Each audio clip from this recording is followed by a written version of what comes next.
اعوذ باللہ من الشیطان الرجیم بسم اللہ الرحمن الرحیم نحمدہ ونصلی علی رسولہ الکریم وأہل بیتہ الاطیبین الانجبین الاطہرین المعصومین المظلومین لا سیما علی بقیت اللہ فی الارضین ولعنۃ اللہ علی اعدائہم اجمعین من الآن الی قیام یوم الدین اما بعد فقد قال الامام الصادق علیہ الصلاۃ والسلام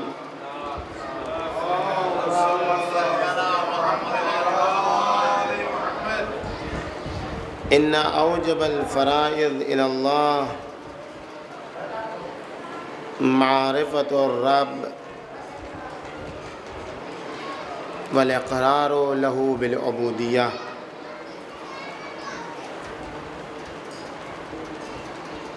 ہماری گفتگو اسی حدیث شریف کے ذیل میں مسلسل آپ کے سامنے جاری ہے کہ کیوں افضل فرائض اور اوجب فرائض رب کی معرفت ہے۔ اب تک میں نے آپ کے سامنے عرض کیا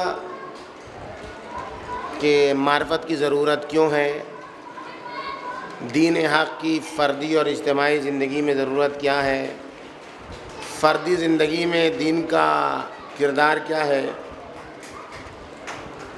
سماجی اور سوشل لائف میں دین کا کردار کیا ہے، اور اس کے بعد ہم نے آپ کی خدمت میں یہ عرض کیا کہ ساری چیزیں اس وقت حاصل ہوں گی جب انسان علم حاصل کرے۔ علم کی فضیلت و خصوصیت کیا ہے، اس کے سلسلے میں بھی آپ کے سامنے گفتگو ہو چکی ہے۔ آج جس چیز کی بحث کرنی ہے وہ علم اصول دین کی بحث ہے۔ کیوں افضل الفرائض ہے، کیوں اوجب الفرائض ہے، کیوں سب سے زیادہ واجب، کیوں سب سے زیادہ بافضیلت بحث اصول دین کی بحث ہے۔ علم ذاتی طور پر فضیلت رکھتا ہے، نالج ذاتی طور پر بافضیلت ہے، اس کی اہمیت ہے، لیکن علوم کے موضوع کے اختلاف سے علوم کی ایک دوسرے پر برتری ہوتی ہے۔ علم مختلف علم ہے، ہر علم اپنی جگہ پر فضیلت رکھتا ہے۔ بدن کے حصے میں ہی آپ دیکھ لیں، یہ پورا جو سلسلہ ہے علم الابدان کا، بدن کے سلسلے میں ڈاکٹری کا، فزیشین بھی ڈاکٹر ہوتا ہے، ENT بھی ڈاکٹر ہی ہوتا ہے، آنکھ کا بھی ڈاکٹر ہی ہوتا ہے، نیرو بھی ڈاکٹر ہی ہوتا ہے، لیکن نیرو اسپیشلسٹ کتنے کم ہوتے ہیں فزیشین کے مقابلے میں، اس کی فیس کتنی زیادہ ہوتی ہے، اس سے وقت لینا کتنا مشکل ہوتا ہے۔ کیوں؟ اس لیے کہ جسم کے مختلف اعضاء کے درمیان جو حیثیت سر کی ہے، جو حیثیت مغز کی ہے، دیگر اعضاء کی وہ حیثیت نہیں ہے، سب یہیں سے کنٹرول ہوتا ہے یا نہیں ہے؟ لہذا جتنی اس کی فضیلت ہے،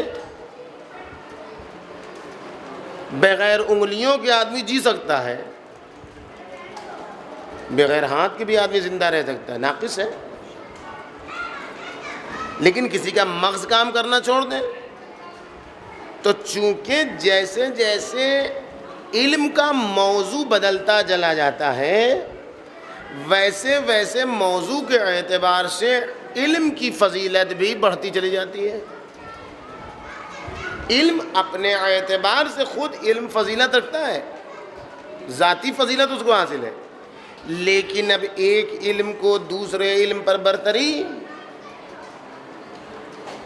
یہ موضوع کے اعتبار سے ہوتی ہے، کس موضوع پر کون سی فضیلت ہے، کس موضوع کو دوسرے موضوع پر فوقیت حاصل ہے، یہ موضوع کی فضیلت علم کی فضیلت کو بڑھاتی ہے۔ اب دنیا میں جتنے بھی علوم ہیں اس کے اوپر آپ غور کر لیجیے۔ اب ان تمام موضوعات میں سے سب سے بافضیلت ترین موضوع کون سا ہے؟ سب سے اہم موضوع کیا ہے؟ سب سے عظیم وجود کون سا ہے؟ خالق، جس نے ہمیں پیدا کیا، جو ہمارا مالک ہے، جو ہر وقت ہمارا خیال رکھتا ہے، جو سب سو جاتے ہیں اس وقت بھی وہ نہیں سوتا، سب کے سونے کے بعد وہ بلاتا ہے، وہ ہماری بارگاہ میں سب نے اپنے دروازے بند کر لیے ہیں، اس وقت ہم نے اپنا خاص دروازہ کھول دیا ہے۔ خالق ہے، مالک ہے، رب ہے، رازق ہے۔ تو موضوع کے اعتبار سے علوم میں ڈفرینس پیدا ہوتا ہے فضیلت کے اعتبار سے۔ جتنا ہائی موضوع ہوگا، جتنا مشکل موضوع ہوگا، اتنی زیادہ اس علم کی فضیلت بڑھتی چلی جائے گی۔ تو دنیا کا سب سے اہم، سب سے مشکل موضوع کون ہے؟ رب کا موضوع، خالق کا موضوع۔ پس بنابراین جو علم خالق کے موضوع کے سلسلے میں گفتگو کریں، رب کے سلسلے میں گفتگو کریں، اللہ جل شانہ کے سلسلے میں گفتگو کریں، وہ دین کیا ہے؟ وہ علم کیا ہے؟ سب سے افضل۔ کون سا علم ہے جو اللہ کے سلسلے میں گفتگو کرتا ہے؟ علم عقائد، اصول دین کا موضوع۔ پس اصول دین کا موضوع افضل علوم ہے، جو چھٹے امام نے فرمایا ان افضل و اوجب کیا ہے؟ معرفت الرب، رب کی معرفت ہے۔ افضل الفرائض کیوں ہے؟ اس لیے کہ اس سے اہم کوئی موضوع نہیں ہے۔ اوجب الفرائض کیوں ہے؟ اس لیے کہ اس سے بہتر کوئی موضوع نہیں ہے۔ پس علوم ذاتی طور پر باکمال ہیں، لیکن اس باکمال علوم کے درمیان اللہ کی گفتگو سب سے زیادہ اہم ہے۔ کیوں؟ اس لیے کہ اللہ کی گفتگو وہ گفتگو ہے جو انسان کو کمالات کی دعوت دیتی ہے۔ خب دیگر علوم کی بنسبت اصول دین کے سلسلے میں گفتگو کی فضیلت کیا ہے؟ سب علوم رکھتے ہیں، کیوں سب سے افضل ہے؟ دیگر علوم جتنے بھی ہیں دنیاوی، ان کی گفتگو گمان پر ہے۔ آپ کسی ڈاکٹر کے پاس چلے جائیے اور اس سے کہیے کہ دوا جو تم دے رہے ہو گارنٹی لو کہ بالکل صحیح ہو جائیں گے، کہ یہ ہم نہیں لے سکتے گارنٹی، ہمارا کام نسخہ بتا دینا ہے، فائدہ ہوگا کہ نہیں ہوگا یہ ہم زبان نہیں لے سکتے۔ نیورو اسپیشلسٹ کے پاس آپ جائیے جو سب سے بڑا ڈاکٹر ہو، کہیے کہ ٹیومر ہو گیا ہے مغز میں، اس کا علاج ہونا ہے، کہے گا آپریشن، لکھ کے دیجیے ڈاکٹر صاحب کہ 100% آپریشن صحیح ہوگا۔ وہ کیا لکھ کے دے گا؟ آپ سے لکھوا لے گا کہ اگر کچھ گڑبڑی ہوئی تو ہم ذمہ دار نہیں ہیں۔ ہاں ہوتا نہیں ہوتا ہے؟ وہ لکھ کے نہیں دے گا کہ ضمانت ہے، بلکہ الٹا آپ سے لکھواتا ہے کہ اگر کچھ ہم نے خراب کر دیا، کچھ گڑبڑی ہو گئی آپریشن کے درمیان تو ہم ذمہ دار نہیں ہیں، لکھیے تب ہم آپریشن کریں گے۔ ہاں پس اس کا مطلب یہ ہوا کہ دنیا کے جتنے علوم ہیں وہ ظنی ہیں، وہ گمان والے ہیں۔ اللہ کے سلسلے میں جو علم ہے اس کی خصوصیت ہے کہ وہ یقین پر، تا وقت کہ یقین نہ ہو قدم آگے نہیں بڑھے گا۔ لا تقف ما لیس لک بہ علم، اس سلسلے میں تم بحث نہ کرو جس کا تمہیں علم نہیں ہے۔ ان الظن لا یغنی من الحق شیئا، گمان حق سے بے نیاز تھوڑا ہی کرتا ہے۔ اللہ تا وقت کے یقین کی منزل نہ آئے اس وقت تک خداوند متعال اپنے آپ کو قبول نہیں کرواتا ہے۔ علم اصول دین کا سب سے بڑا کرشمہ یہ ہے کہ علم اصول دین انسان کو یقین عطا کرتا ہے۔ جب یقین کیا، اور فقط ذاتی یقین نہیں، اللہ اکبر، اب سوچیں، ذاتی یقین نہیں کہ ہم کو یقین ہو گیا کافی نہیں، اگر کسی کو دعوت بھی دو تو یقین کی بنیاد پر، ظن و گمان کی بنیاد پر نہیں۔ نبی کو حکم رہا او دو، اے نبی آپ دعوت دیجئے، کس چیز کے ذریعے سے؟ سیلوگن کے ذریعے سے، نعرے بازی کے ذریعے سے، ایڈورٹائز کے ذریعے سے، بری چیزوں کو اچھے پیکٹ میں پیش کر کے، سڑی ہوئی چیزوں کو برانڈ بدل کے، نہیں، او دو، آپ بلائیے نبی، کیسے بلائیے؟ الی سبیل ربک، کسی اور کی طرف نہ بلائیے، اپنے رب کے راستے کی طرف بلائیے۔ کس چیز سے بلائیے؟ بالحکمہ، تین طریقے کے لوگ آپ کے سامنے آئیں گے۔ ایک، آپ کا مقابلہ پڑھے لکھے لوگوں سے ہوگا، ذہین لوگوں سے ہوگا، عقل مند لوگوں سے ہوگا۔ دیکھیں، ان سے خالص عقلی گفتگو کیجیے، ان سے خالص علمی گفتگو کیجیے، بالحکمہ، اس میں ذرہ برابر کوئی قید نہیں ہے، ذرہ برابر کوئی قید نہیں، بالحکمہ۔ کیوں؟ اس لیے کہ حکمت ایسی چیز ہے کہ من یؤت الحکمہ فقد اوتی خیرا کثیرا، جسے حکمت دے دی گئی اسے خیر کثیر دے دیا گیا۔ ہر ایک کو حکمت نہیں ملتی ہے، حکمت کے ذریعے سے بلائیے۔ ایک وہ جس کے پاس عقل کا اتنا دستور نہیں ہے، عقل اس کی اتنی کارساز نہیں، تو اس کو موعظہ کیجیے، اس کو نصیحت کیجیے، لیکن نصیحت میں خیال رہے ہر نصیحت نہیں، نصیحت کے ساتھ قید ہے، نصیحت کے ساتھ قید ہے۔ وہ نصیحت جو دین کو الٹا پیش کر دے وہ نصیحت نہیں، وہ نصیحت جو آپس میں اختلاف کا سبب بن جائے وہ نصیحت نہیں، وہ نصیحت جو غرور و تکبر کا سبب بن جائے وہ نصیحت نہیں، وہ نصیحت جو بھائی بھائی میں جھگڑے کا سبب قرار پا جائے نہیں، وہ نصیحت جو اپنے کو صحیح دوسرے کو غلط سمجھنے کا سبب بن جائے وہ نصیحت نہیں۔ یہ سب نصیحتیں ہی ہیں، یہ موعظہ ہے، لیکن موعظہ ہر موعظہ نہیں، موعظۃ الحسنہ۔ جب عام لوگوں سے آپ دین ان کو دیجئے، دین کی طرف بلائیے، تو ان کو موعظہ حسنہ، اچھا موعظہ جو گھر کے ماحول کو اچھا بنا دے، جو گھر کی فضا کو صلح و آشتی میں تبدیل کر دے، جو گھر کے عادات و اطوار کو صحیح طریقے سے پیش کر دے، یہ ہے موعظہ، موعظہ حسنہ۔ اچھا نہیں، عام لوگ سے مقابلہ نہیں، ہر دھرم سے مقابلہ ہے، ہٹی سے مقابلہ ہے۔ ایک آدمی ہٹی ہے، ضدی ہے، وہ اپنے علاوہ کسی کو مانتا ہی نہیں ہے، اپنے آپ ہی کو صحیح سمجھتا ہے،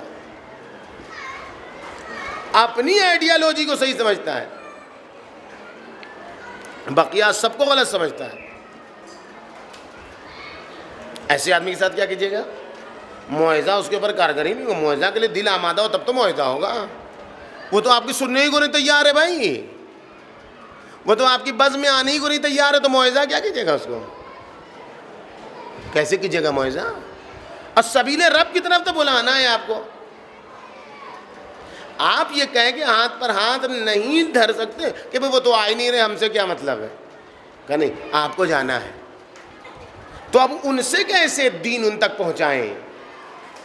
جھوٹ بول کے، غلط باتیں کر کے، لڑائی جھگڑا کر کے، تو میں کر کے نہیں۔ وَجَادِلْهُمْ بِالَّتِي هِيَ أَحْسَنُ، جو لوگ جھگڑالو ہیں، جو لوگ اپنے علاوہ کسی کو صحیح نہیں سمجھتے، چاہے غیروں میں چاہے اپنے میں ہو، تو ان سے جدال کیجیے، ان سے جدال کیجیے، لیکن جدال میں شرط کیا ہے؟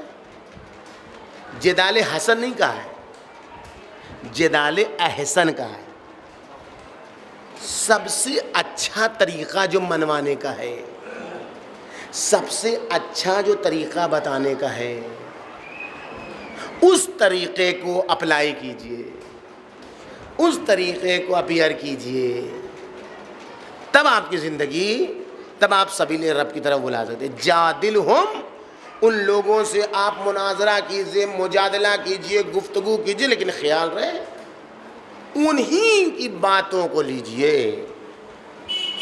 انہی کی،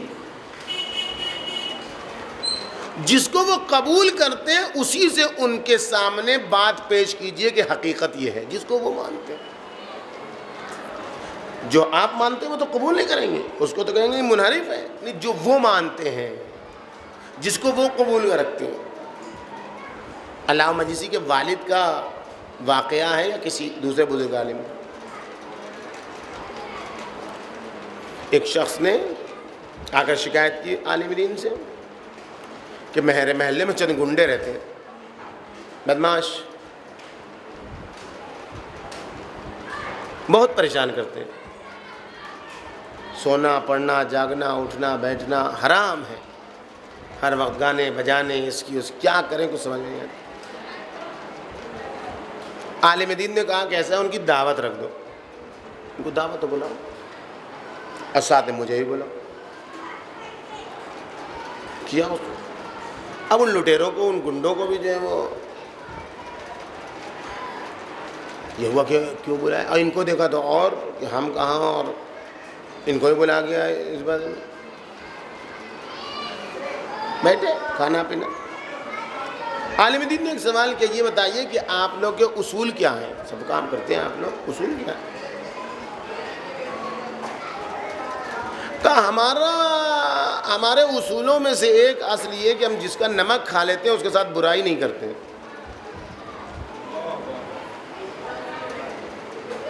جیسے ہی عالم دین نے سنا، کہا یہ تو آپ غلط کہہ رہے ہیں، ایسا آپ کرتے نہیں۔ اب ایک گنڈا بدماش لٹیرا اور چکا، اس کو کہہ دیا جائے آپ غلط کہہ رہے ہیں، آپ اپنے اصول پر پابند نہیں ہو، کتنا جلدی بفرے گا؟ بفرے گا نہیں بفرے گا، اور چیبا جبھی ہو گیا۔ پھر انہوں نے کہا نہیں، آپ بتائیے، آپ نہیں اپنے اصول کے پابند ہیں؟ کہا نہیں، آپ کو غلط فہمی ہو رہی ہے، ہمارے یہ اصول ہے، بنیادی اصل ہے ہماری کہ ہم جس کی کھا لیتے ہیں اس کے ساتھ نمک کھا لیتے ہیں، اس لیے ہم لوگ جلدی کسی کے یہاں جاتے ہیں، ابھی انہوں نے بلایا ہم آ گئے، ہم اس کے ساتھ برا نہیں کرتے۔ 2-3 بار جب کہا نہیں تو اس نے کہا آپ کو بتانا پڑے گا کیسے آپ کہہ رہے نہیں تو آج آپ کی خیر نہیں ہے۔ کہا آپ اپنے اصول پر اگر پابند ہیں تو اتنا بتا دیجئے کہ اب تک اللہ کا دیا آپ نے کتنا کھایا ہے؟ اللہ کا دیا کتنا کھایا ہے؟ جب سے پیدا ہوئے ہیں اللہ کا دیا ہی تو کھا رہے ہیں، کس کا دیا کھا، کسی اور کا دیا کھا رہے ہیں؟ کہاں دیا کھا رہے ہیں؟ تو کہا یہ بتائیے آپ اپنے اصول پر پابند کہاں ہیں؟ اگر اللہ کا دیا کھا رہے ہیں تو اللہ کے بتائے ہوئے راستے پر نہیں چل رہے، اس سے بڑی نمک حرامی کیا ہوگی؟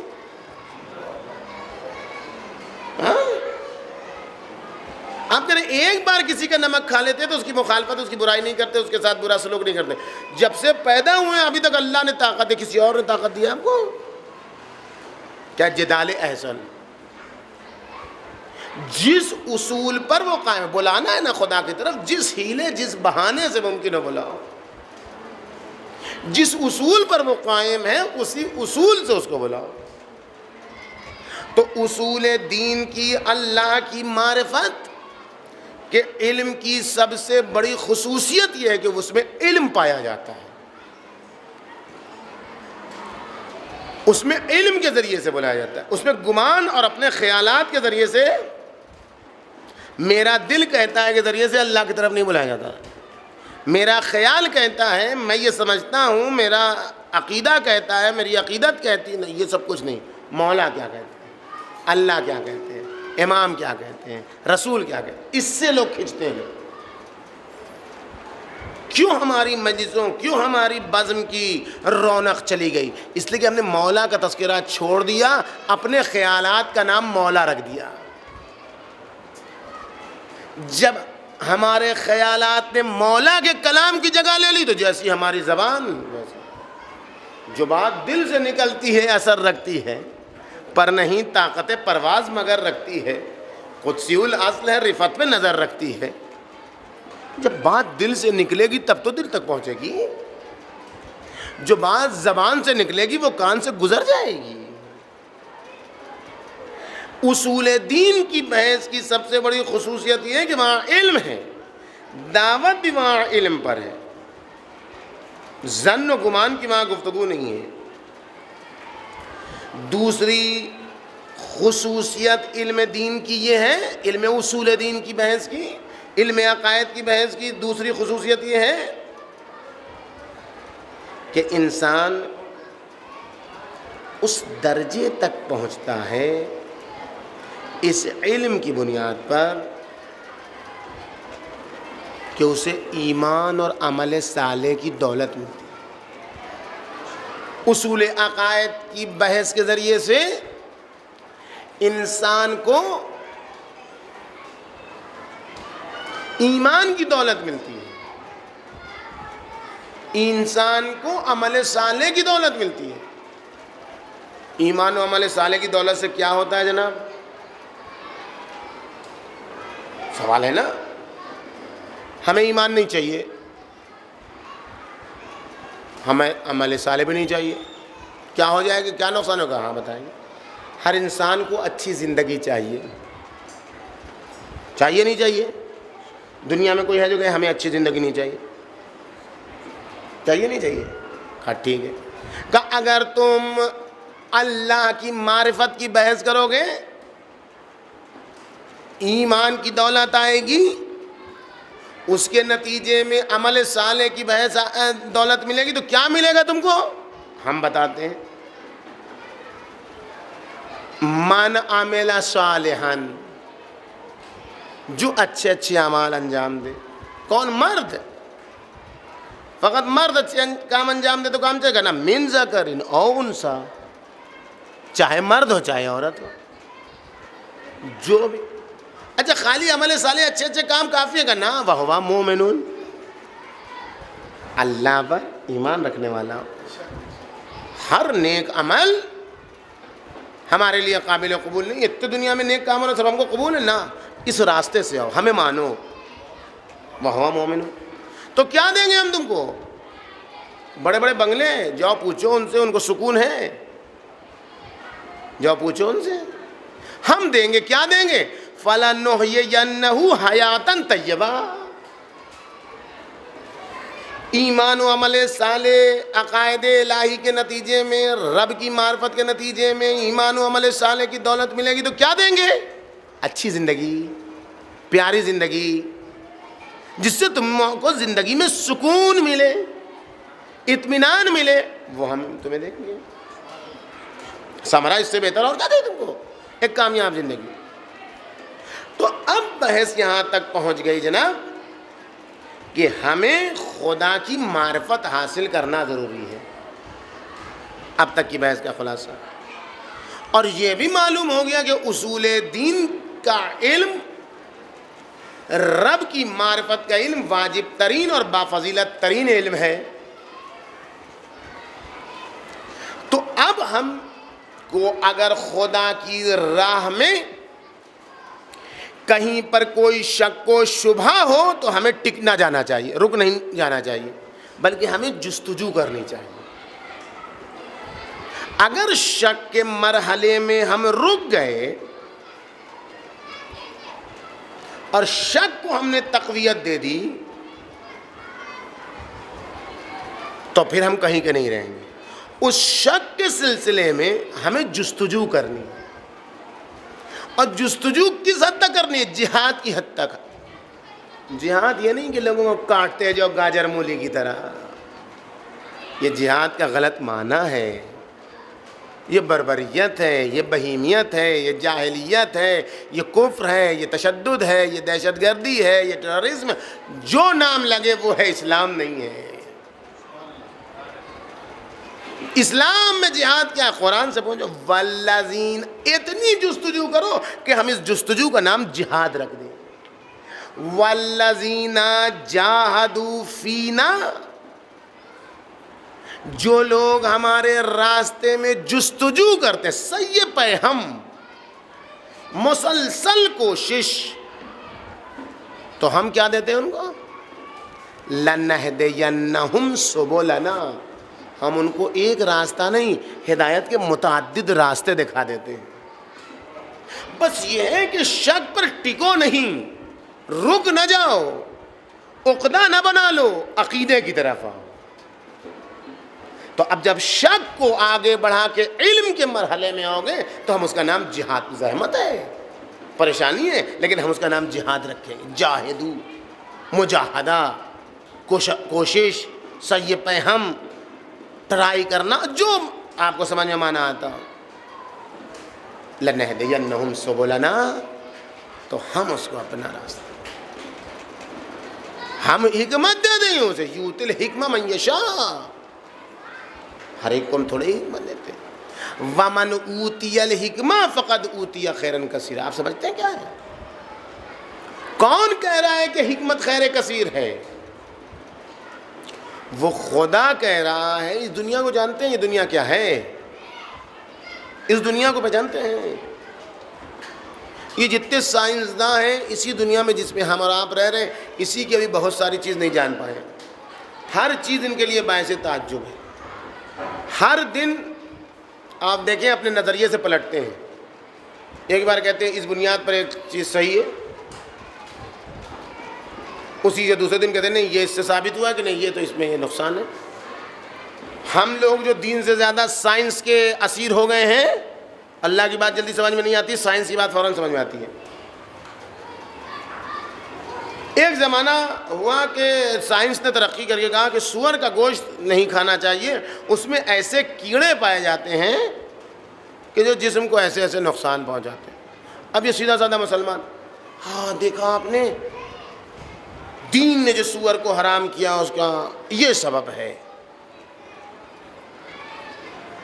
اس لیے حرام ہے۔ ہاں بہت دین ایسی بات تو نہیں۔ لیکن 10 دن کے بعد ان کا پھر جو ہے وہ تحقیقی نظریہ آ گیا کہ وہ جو ہے وہ جو کیڑے اس میں پائے جاتے ہیں جو نقصان دہ، اتنی ڈگری پر اس کو کھولایا جائے تو کیڑا مر جاتا ہے، پھر بہت فائدہ ہے۔ لیجیے پھر آ گئے، دیکھیے مولانا صاحب اب تو جو ہے وہ سور گوشت کھانے میں کوئی مشکل نہیں ہے، اب تو جو اس میں نقصان تھا وہ جو ہے وہ اب مصر ہے کہ قانون بدلوا دیجیے اللہ کا، سور کا گوشت حلال کروا دیجیے۔ لیکن تیسرے دن پھر نظریہ آ گیا، ایک کیڑا ایسا ہے یہ کیا ہے؟ یہ علم کی کمی کا نتیجہ ہے۔ یہ یعنی ابھی سے تک حقیقت معلوم نہیں ہوئے، لیکن جس نے حرام کیا ہے وہ ان اشیاء کی حقیقت سے واقف ہے، وہ ان کی ذات سے واقف ہے۔ جس کو حلال کیا ہے اس کو جانتا ہے تمہارے جسم کے تقاضے اس کو کیسے قبول کریں گے، اس لیے ان کو حلال کیا ہے۔ روزانہ سائنس کے بدلتے ہوئے نظریے سے دین نہیں بدلتا ہے، آج یہ ہے تو بدل دیجیے، آج یہ نہ، یہ بار بار تلون بتا رہا ہے، یہ بار بار بدلنا بتا رہا ہے کہ اس کے پاس ابھی صحیح سے علم نہیں ہے، اس کے پاس ابھی صحیح سے معلومات نہیں ہے، اور یہ دنیا، فقط یہ دنیا، اس کی حقیقت تک ابھی انسان نہیں پہنچا ہے۔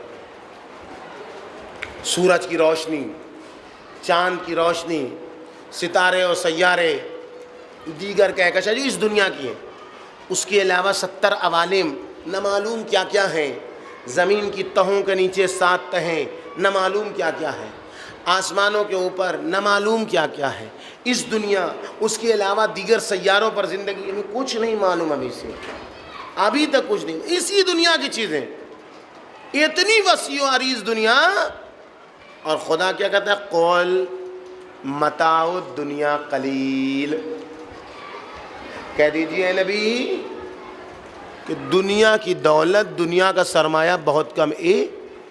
اتنی بڑی دنیا کہ سوچنے میں بھی جو نہ آ سکے اسے اللہ کہتا ہے قلیل. حکمت کیا ہے کہ جو اتنی بڑی دنیا کو قلیل کہہ رہا ہے، وہ خدا کہہ رہا ہے من اوتی الحکمہ فقط اوتی خیرا کثیرا. جس کو حکمت دے دی گئی اسے خیر کثیر دے دیا گیا. کیا ہے اس حکمت میں؟ کون سا راز و رمز اس حکمت میں پایا جاتا ہے کہ دین کہہ رہا ہے جس کو حکمت مل گئی اس کو خیر کثیر مل گیا. پس اس کا مطلب یہ ہے کہ اگر دین کے راستے میں شک و شبہ ہو رہا ہے تو وہاں ٹکے نہیں انسان، بلکہ مسلسل جستجو کرے، مسلسل کوشش کرے، اور نتیجہ کیا ہوگا؟ اور اگر نہیں کرے گا تو گمراہ ہوگا. کس کو گمراہ کرتا ہے اللہ؟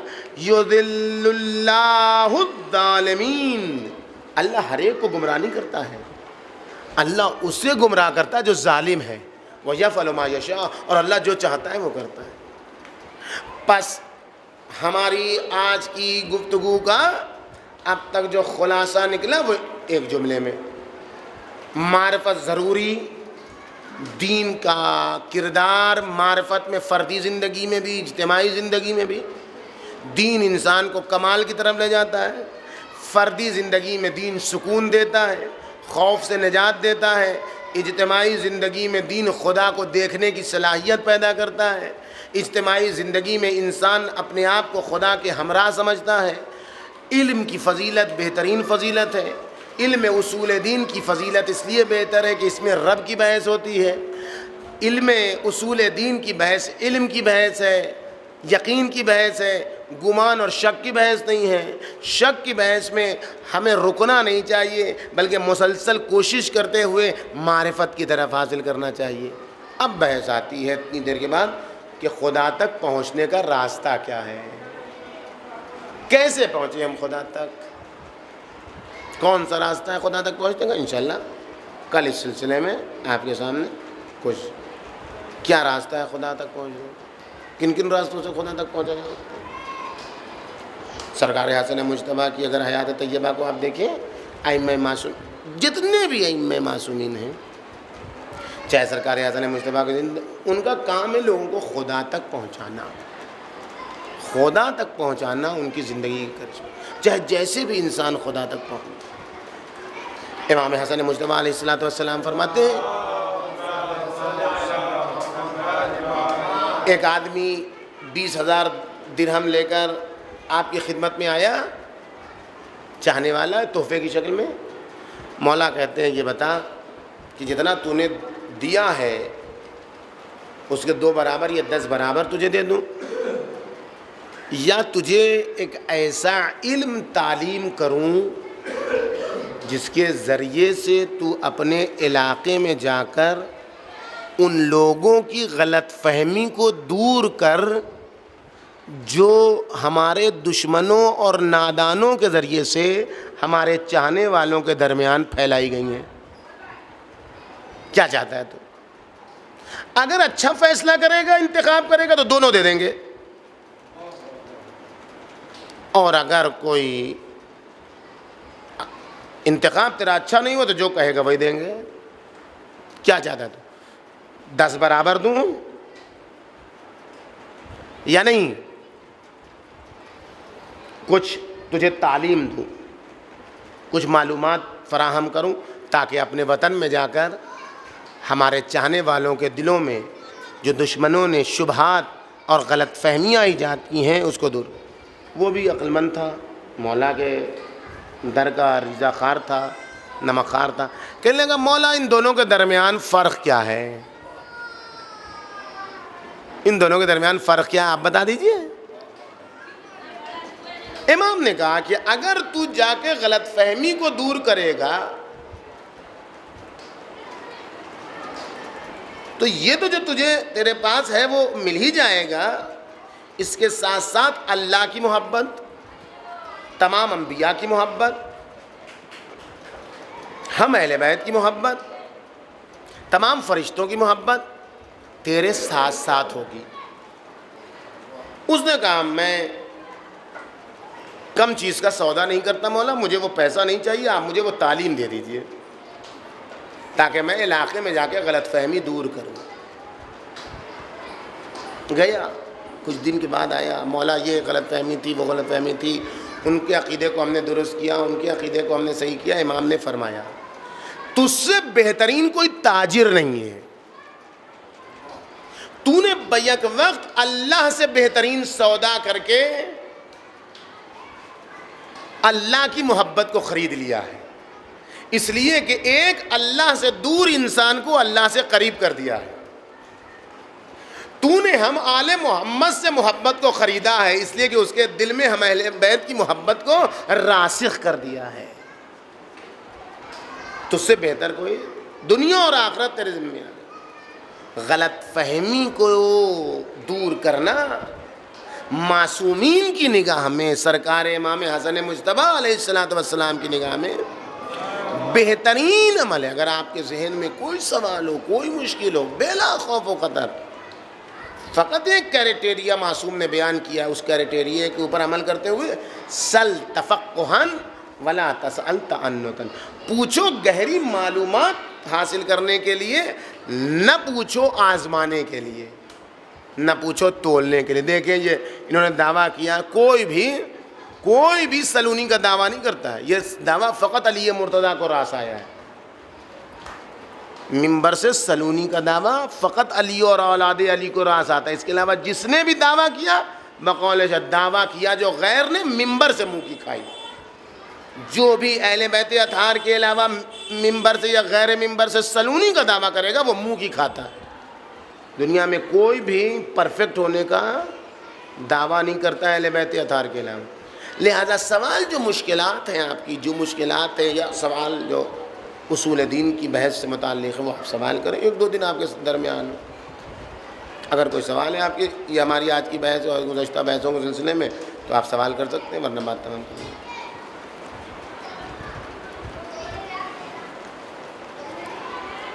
اللہم کل ولیک الحجت ابن الحسن صلواتک علیہ وعلی آبائہ فی ہذہ الساعہ وفی کل ساعہ ولیا وحافظا وقائدا وناصرا ودلیلا وعینا حتی تسکنہ ارضک طوعا وتمتعہ فیہا طویلا برحمتک یا ارحم الراحمین۔ پالنے والے ہمیں جذبہ عمل کی توفیق عطا فرما، پرچم اسلام کو سربلند، پرچم کفر و نفاق کو سرنگوں فرما، عتبات عالیات کی حفاظت فرما، ہمیں ویسا بنا دے جیسا تو چاہتا ہے، ان برائیوں سے دور رکھ جن سے اپنے خاص بندوں کو دور رکھنے کا وعدہ کیا ہے۔ شب قدر کی برکتوں، رحمتوں، مغفرتوں سے ہمیں بہرمند فرما۔ مالک تجھے واسطہ ہے محمد و آل محمد کا، عراق میں اور دیگر مقامات پر جو دہشت گرد مسلمانوں کے امن و امان کو نقصان پہنچا رہے ہیں، ان پر اپنا خاص غضب نازل فرما، اور ان سے مقابلہ کرنے والے شیعہ سنی مسلمانوں کو شجاعت، طاقت، ہمت کی توفیق عطا۔ غزہ میں فلسطینیوں پر اسرائیل کی طرف سے جو ظلم ہو رہا ہے، 200 سے زیادہ افراد قتل کر دیے جا چکے ہیں، ننھے بچے قتل کر دیے جا چکے ہیں، جوان بوڑھے۔ مالک تجھے واسطہ ہے تیرے خاص کرم کا، تجھے واسطہ ہے تیرے خاص غیظ و غضب کا، تجھے واسطہ ہے تیرے خاص قہر کا، ان ظالموں پر اپنا قہر نازل فرما، ان مظلوموں پر اپنا کرم نازل فرما۔ ہمیں اس وقت تک دنیا سے نہ اٹھانا جب تک محمد اور ان کی آل ہم سے راضی نہ ہو۔ امام زمانہ کے ظہور میں تعجیل فرما، ہم گناہگاروں کو ان کے ناصروں میں شمار فرما۔ وتقبل منا انک انت السمیع العلیم۔